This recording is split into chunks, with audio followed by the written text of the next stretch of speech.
Good morning, my dear brothers and sisters. Please greet your seatmate with a good morning.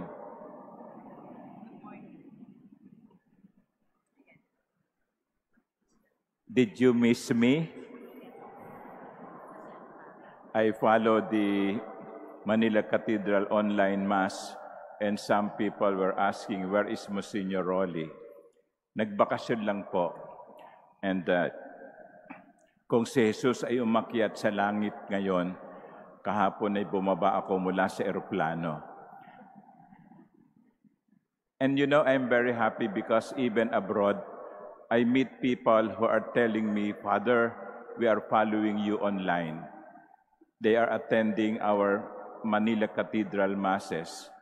And I'm very happy that they continue to attend the Eucharist, the Mass, even if they are at home or at work. Kahit po sa airport, no, may nagsasabing, Father Rolly, no, and you know we are following your masses with Father Biel. Kaya lang mas gwapo sa iyo si Father Biel. Okay naman yon, no? And I would like to consider in my prayer the people who have shown generosity to me and to my friends by welcoming us in their homes. So let us pray not only for this community, but also for those who are following us online. God bless you always. Let us also welcome in our midst the relic of San Ezequiel Moreno, the patron saint of cancer patients. I was told that what we have here is part of the bones of his hand. It is as if San Ezequiel Moreno is extending his hand to all of us, especially to the sick, especially those who have cancer. Alam po ninyo, may awa ang Diyos. May awa ang Diyos. At sa pamamagitan ng panalangin ni San Ezequiel Moreno, gagaling kayo. And I would like also to thank the Order of the Augustinian Recollects represented by Father Joseph Panaligan in bringing the relic to the Manila Cathedral. Palakpakan po natin si San Ezequiel Moreno. The relic is permanently enshrined in their novitiate in Antipolo. And the relic is being brought around Metro Manila to spread the devotion to San Ezequiel Moreno. Later on, Father Joseph, after post-communion prayer, will tell more of something more of San Ezequiel Moreno. So just wait for his more lengthy explanation. Now we go to the Gospel of today. In the Gospel, when Jesus was taken up to heaven, it is said that the disciples returned to Jerusalem with great joy. They returned to Jerusalem with great joy. Don't you think it's rather awkward or odd that Jesus left and the disciples were happy? Should they have been sad? Umalis na nga ang Panginoon eh. Pero ang sabi ng Ebanghelyo, at sila'y tuwang-tuwa na bumalik sa Jerusalem. What is the source of their joy? Why are they happy? Because Jesus ascended unto heaven. Perhaps we can get an explanation of this, the reason why, from one of the prefaces of the Ascension that will be read later in the Mass. It says there, He ascended, Jesus ascended not to distance Himself from our lowly state, but that we, His members, might be confident of following where He, our head, and founder has gone before. Si Jesus daw ay umakyat sa langit, hindi para ilayo ang kanyang sarili sa atin, kundi bigyan tayo ng pag-asang kung saan siya nagpunta, doon din naman tayo susunod. Kaya nga, ang mga alagad ay tuwang-tuwa, hindi dahil wala na si Jesus, kundi dahil nabuksan na ang pinto ng langit para sa atin. Gusto ba ninyong pumunta ng langit? Taas nga ang kamay ng gustong pumunta sa langit. Yan. That should be our dream. That should be our dream. Hindi yung sana makapunta ako sa Amerika, sana makapunta ako sa Europe, sana makapunta ako sa Mindanao, sana mapunta ako sa ganito. Hindi ganoon. Mga kapatid, sana ang naisin natin ay makapunta tayo sa langit na ang pintuan ay nabuksan na sa pag-akyat ni Jesus sa langit. So, ulit, sino ang gustong pumunta sa langit? Taas ang kamay. Yan. Ay, sino ang gustong pumunta sa langit? Mamayang gabi, taas ang kamay. Taas ang kamay. Taas ang kamay. Yan naman kayo ganyan naman kayo. Gusto niyo pumunta sa langit no? Pero, wag muna, Lord. Wag muna. Okay? Ganun ba? Yes, Lord, but not now. But you see, that should give us joy.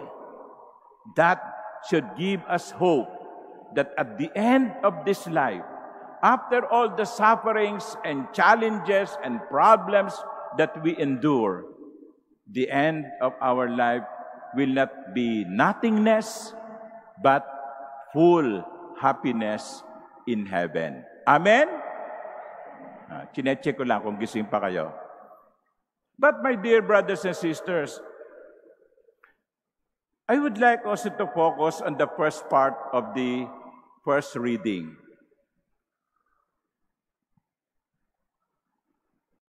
The first reading comes from the Acts of the Apostles. And the author of the Acts of the Apostles is the same author of the Gospel of Luke. So, St. Luke is considered to be the author of the Acts of the Apostles, ang aklat ng mga gawa at ang ebanghelyo ni San Juan, ni San Lucas. And here in the first reading, we heard the writer, who is St. Luke, saying, in the first book, which means the Gospel, he addressed himself, Theophilus. In the first book, Theophilus, I dealt with all that Jesus did and taught until the day he was taken up. Ang sabi ni San Lucas, alam mo, Teofilo, doon sa unang libro na sinulat ko, at itong librong ito, ay pinagsama-sama ko ang lahat ng nalalaman ko at narinig tungkol kay Jesus. Ang lahat ng kanyang itinuro, ang lahat ng kanyang ginawa. Dear Theophilus, I put all things in order. That was what St. Luke did. He put all things in order. Inayos niya ang lahat. Isinalansan niya ng maayos. My dear brothers and sisters, perhaps that is also the challenge to us, to put things in order. Ang ayusin, ang dapat ayusin. Siguro, pwedeng magsimula kayo sa inyong sariling mga kwarto. Ayusin ninyo ang inyong mga kwarto.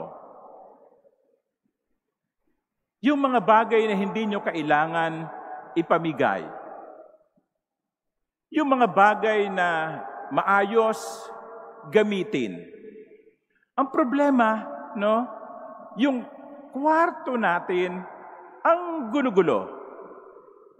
At dahil magulo ang kwarto natin, kumisan reflection dito ng magulong buhay.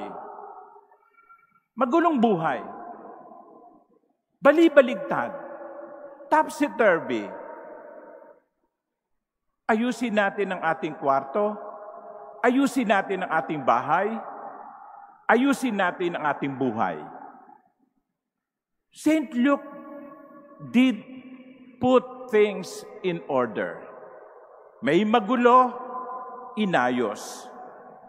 May hindi nakasalansan, iniayos. May hindi tama, itinama. May hindi maganda, pinagbuti. I think that is also one of the challenges to us by the Lord. He has gone to heaven. He has left us. But while He left us, He did not leave us alone. And He gave us a mission to put things in order. Huwag kayong magrereklamo kung magulo ang mundo. Huwag kayong magrereklamo kung magulo ang buhay nyo. Huwag kayong magrereklamo kung magulo ang bahay nyo. Yan ang ating misyon, ayusin ang mga bagay-bagay. Hindi ibig sabihin wala na si Jesus. Sige, gawin na natin ang gusto nating gawin. Jesus is not actually absent. He is present in a different way. But while Jesus is not physically present to us, Jesus is telling us, put things in order.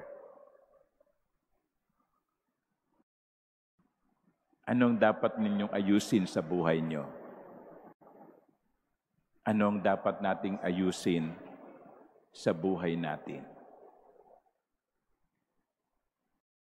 Hilingin natin ang panalangin ni San Ezekiel Moreno.